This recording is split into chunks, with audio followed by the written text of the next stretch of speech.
దేవుడు మనకేమిచ్చాడు? శక్తినిచ్చాడు. దేవుడు మనకేమిచ్చాడు? ప్రేమనిచ్చాడు. దేవుడు మనకేమిచ్చాడు? ఇంద్రియ నిగ్రహము. అనేక సార్లు నా ఆత్మ తొందరపడింది. ఏమిచ్చాడు దేవుడు? చౌపలు పని చేసుకుంటూ హైదరాబాద్ లో ఉన్నప్పుడు హాయిగా తిన్నావు, ముప్పూట సంతోషంగా ఉన్నావు, ₹1 బాకీ లేదు నీకు. ఏమిచ్చాడు దేవుడని ఆత్మ తొందర పెడితే దేవుని ఆత్మ గడ్డిస్తూ నెమ్మదించి నిగ్రహించుకునే శక్తినిచ్చి దేవుడు నిన్ను ఈ స్థలంలోనే ఉన్నతంగా చేయబోతున్నాడు, నా బిడ్డ భయపడకు అనే ఒక ధైర్యాన్ని నాకు ఇచ్చి నడిపించాడు. అదే ఇంద్రియ నిగ్రహం. ఇంకా మనం బైబిల్లో చూస్తున్నప్పుడు కీర్తనల గ్రంథము 27వ అధ్యాయము 1వ వచనాన్ని కూడా చూద్దాం. కీర్తనలు 27వ అధ్యాయము 1వ వచనం. యెహోవా నాకు వెలుగు రక్షణనయ్యున్నాడు, ఎవరికి భయపడదును. యెహోవా నా ప్రాణ దుర్గము, ఎవరికి వెలుతును. చూడండి ఇక్కడ ఏమంటున్నాడు కీర్తనకారుడు దావీదు? యెహోవా నాకు వెలుగు, యెహోవా నాకు రక్షణ. దేవుడు మనకేమై ఉన్నాడు? వెలుగై ఉన్నాడు. దేవుడు మనకేమైనాడు? రక్షణ అయినాడు, కాపుదల అయినాడు, రక్షకుడై ఉన్నాడు, మన చుట్టూ కాపుదలనిచ్చేవాడై ఉన్నాడు. చాలా మంది ఇంట్లో నుంచి బయటికి వెళ్ళాలంటే భయం. చాలా మంది భయపడుతూ ఉంటారు. ఏం జరుగుతుందో, ఏమవుతాము. కానీ దేవుడు మనకు రక్షణ అయి ఉన్నాడు, రక్షకుడై ఉన్నాడు. నీ పాదములకు రాయి తగలకుండా ఆయన తన దూతల చేత నిన్ను ఎత్తి పట్టుకుంటాడు. రక్షకుడు దూతలను పంపిస్తున్నాడు మనకు కాపుదలుగా ఉండుట కొరకు, మనల్ని కాపాడడానికి కొరకు, మనల్ని రక్షించుట కొరకు, మనల్ని రక్షకుడుగా నడిపించుట కొరకు దూతలను మనకు తోడుగా పంపుతున్నాడు. ఇంకా మనం చూసినప్పుడు ఆయన నా ప్రాణ దుర్గము, ప్రాణాన్ని కాపాడువాడు ఆయనే. దుర్గమై ఉన్నాడు, ప్రాణానికి దుర్గములా కోటగా కవచంగా ఉన్నాడు. నువ్వే కవచం వేసుకోవాల్సిన అవసరం లేదు, ఏ రక్షణ కవచం నీకు అవసరం లేదు. కానీ దేవుడే నీకు రక్షకుడై ఉన్నాడు, ఆయనే నీ ప్రాణాన్ని కాపాడువాడు. మరొక మాటను కూడా చదువుదాం. 27వ కీర్తన 3వ వచనాన్ని చదువుకుందాం. కీర్తన 27:3. నాతో యుద్ధము చేయుటకు దండు దిగినను నా హృదయం భయపడదు, నా మీదకి యుద్ధము రేగినను దీనిలో నేను ధైర్యాన్ని విడిచిపోను. ఒక దండు దిగి నీ ఎదురుగా నిలబడినా కూడా, ఒక లారీ జనం వచ్చి నీ ఎదురుగా నిలబడినా కూడా భయపడాల్సిన అవసరత లేదు. దేవునికి స్తోత్రం చెప్పండి. హల్లెలూయా. చంపేస్తాం, నిన్ను భూమి మీద లేకుండా చేస్తాం, నిన్ను హతమారుస్తాం అంటూ అనేక మంది శ్వాస చేస్తూ భయపడాల్సిన పనిలా. ఎందుకు అంటే బ్రతికుతా క్రీస్తే చావైతే లాభమే కదా. లాభమే అంటాడు పౌలు భక్తుడు. నేను బ్రతికి ఉంటే నా యేసయ్య, చావైనా కూడా నా యేసయ్యే. దేవునికి స్తోత్రం. హల్లెలూయా. నేను బ్రతికి ఉన్నా దేవుని కోసం బ్రతుకుతా, చనిపోయినా కూడా దేవుని రాజ్యంలో ప్రవేశిస్తారు. కాబట్టి చంపండి. పిలిచాడంట మరణమా ఎక్కడున్నావు, దాగి ఎక్కడున్నావు, తొందరగా రా, నన్ను తీసుకుని వెళ్ళంటే దాక్కుందంట. ఆయన దెబ్బ కట్టుకోలేక మనం భయపడిపోయింది. మనం చూస్తే, మరణాన్ని చూస్తే మనం పారిపోతాం. సత్యనాలు తీసుకొస్తే ఎదుర్కో, సత్యనాలని తీసుకొని వస్తా ఉన్నారనుకోండి, ఇంటి బయలుదేరితే కుక్క వచ్చిందనుకో, పిల్లి వచ్చిందనుకో, నువ్వు ఇంట్లో అడుగు బయటపడచ్చు. జలుబు చేసి తుమ్మినా కూడా దెబ్బకు ఆపేస్తావు భయం.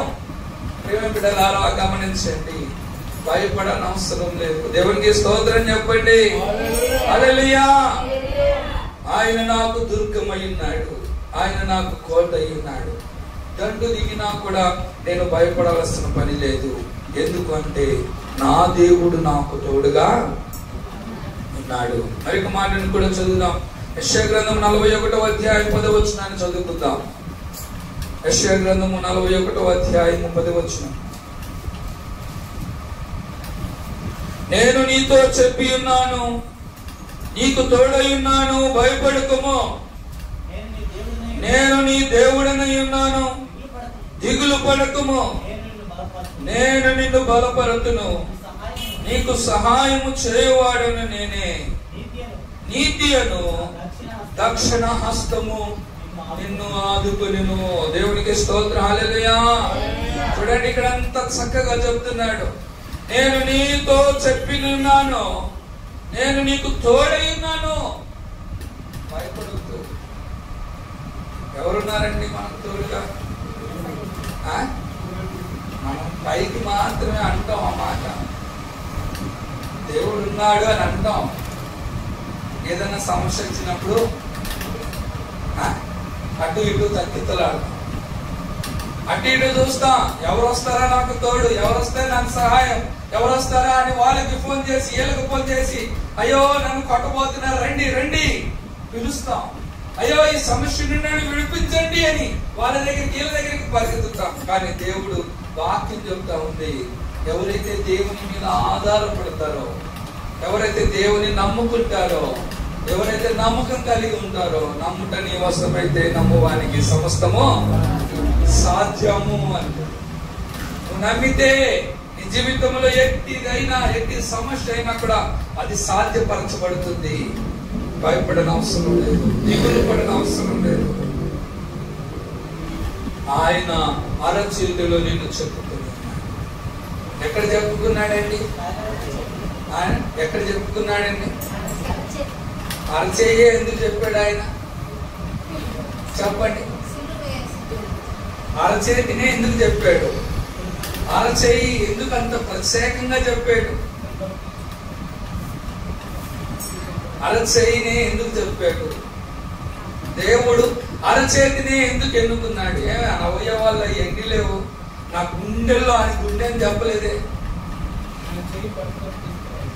అరచేతిని ఎందుకంటే చేతిని చాలాసార్లు చూస్తాం మనం. మాటకోసారి చేతి చూస్తామా? చెప్పండి. రోజుకి ఎన్నిసార్లు అంటే లెక్కలేనన్ని సార్లు ఈ చేతిని చూస్తాం మనం. అందుకని అంటాడు, నా చేతిలో నిన్ను చెప్పుకొని ఉన్నాను.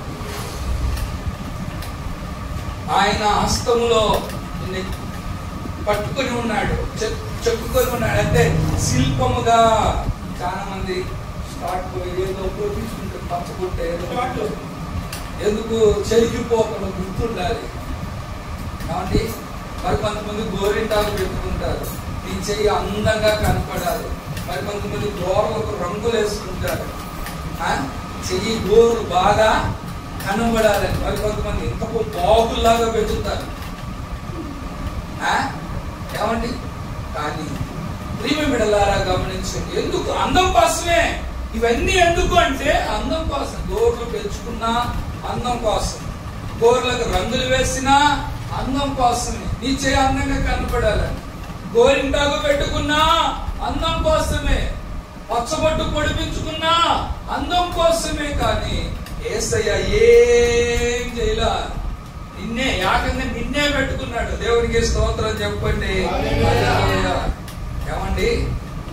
నన్ను పెట్టుకున్నాడు నిజమే, మరి లోకమంతా ఆయన స్తుతిస్తుంది కదా. వారందరూ అంటే ఆయన చెయ్యి ఎంతుందో తెలుసా? చెప్పండి.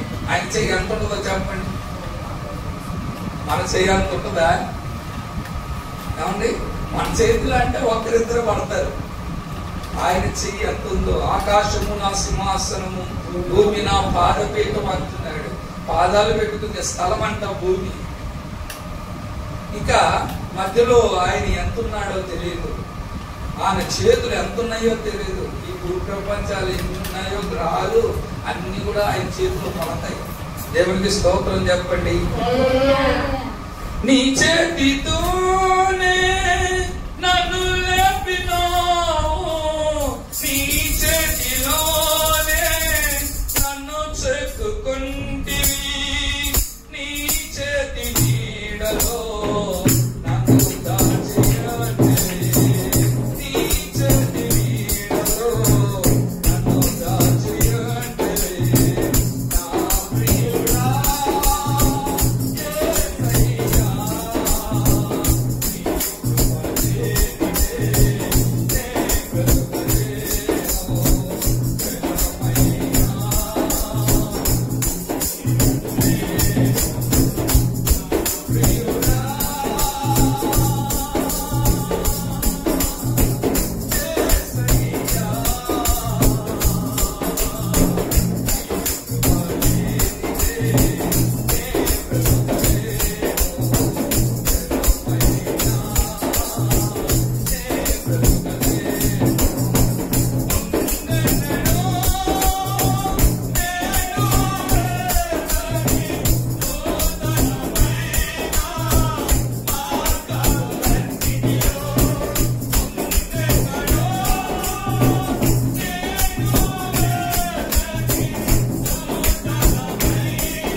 యేసయ్యా, యేసయ్య లేనిదే నువ్వు నీ తండ్రి నిన్ను కాపాడచ్చు, నీ తండ్రి నిన్ను ధైర్యంగా లోబడి ఉంచుతుంది, అభయం ఇస్తున్నాడు, రక్షణ కవచాన్ని ఆయన ఇస్తున్నాడు. నా అరచేతులు నిన్ను చెప్పుకున్నాను. ఇన్ని చెప్పినా కూడా నువ్వు ఇంకా ధైర్యపడుతున్నావా? ఇన్ని చెప్పినా కూడా నువ్వు ఇంకా కృంగిపోతున్నావా? ఇన్ని చెప్పినా కూడా నువ్వు ఇంకా భయపడుతున్నావా? నా బిడ్డ భయపడవద్దు. ఇదిగో నిన్ను ఎప్పుడు చూసుకునే విధంగా నా అరచేతిలో నిన్ను చెప్పుకొని చూసుకుంటూ ఉన్నాను, చూస్తా ఉన్నాను. కాబట్టి భయపడవద్దు, అధైర్యపడవద్దు. దండు నీ ఎదురుగా దిగినా కూడా భయపడవద్దు. బలమైన శోధనలు నీ మీదికి సుడిగాలి వలె వచ్చినా కూడా భయపడవద్దు అని చెప్పుచున్నా. తండ్రికి కృతజ్ఞత స్తోత్రాలు స్తుతులు చెల్లిస్తూ ప్రార్థన చేసుకుందాం.